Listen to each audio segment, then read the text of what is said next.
প্রবাসে যারা আছেন, যারা ব্যাচেলর জীবন যাপন করছেন, যারা পরিবার যাদের সঙ্গে নাই এবং বিবাহিত, তারা তাদের যৌন চাহিদা চরিতার্থ করবার জন্য, যেহেতু এখানে উপায় নাই, তাদের স্ত্রী সঙ্গে নাই, তাদের জন্য কি হস্তমৈথুন করা জায়েজ আছে নাকি না জায়েজ?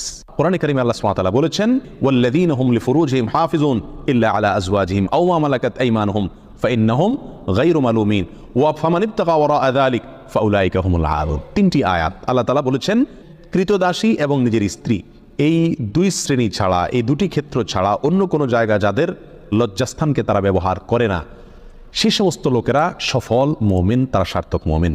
ফামান ইবতাগা ওয়ারাআ যালিক, আল্লাহ বলেন এরপরে তৃতীয় আয়াতে, যারা এই দুটি ক্ষেত্র ছাড়া, স্ত্রী এবং কৃতদাসী, এই দুটি ক্ষেত্র ছাড়া অন্য যে কোনো ক্ষেত্রে তাদের যৌন চাহিদাকে চরিতার্থ করে মেটায়, আল্লাহ বলেন ফাউলাইকা হুমুল আদুন, তারা হলো সীমালঙ্ঘনকারী।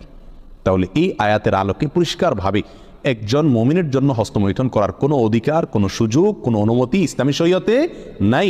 এটা হারাম এবং কবিরা গুনাহসমূহের মধ্যে থেকে একটি। যারা প্রবাসে আছেন, এমন কোনো দেশে যদি থাকেন যেই দেশে তিনি তার যৌন চাহিদা না মিটালে নিশ্চিতভাবে গুনাহে লিপ্ত হয়ে যাবেন, জেনায় লিপ্ত হবেন, কারণ সেখানে জেনার অবাধ সুযোগ রয়েছে, এরকম যদি পরিস্থিতি হয়, তাহলে নিজেকে রক্ষা করবার জন্য, অর্থাৎ বড় অপরাধ থেকে অপেক্ষাকৃত কম বড় অপরাধ যেটা, সেটাই তিনি লিপ্ত হতে পারেন, অর্থাৎ হস্তমৈথুন করতে পারেন।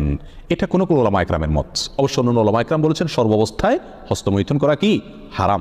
এজন্য প্রবাসে যারা আছেন তাদের উচিত এই অপরাধ থেকে বেঁচে থাকা।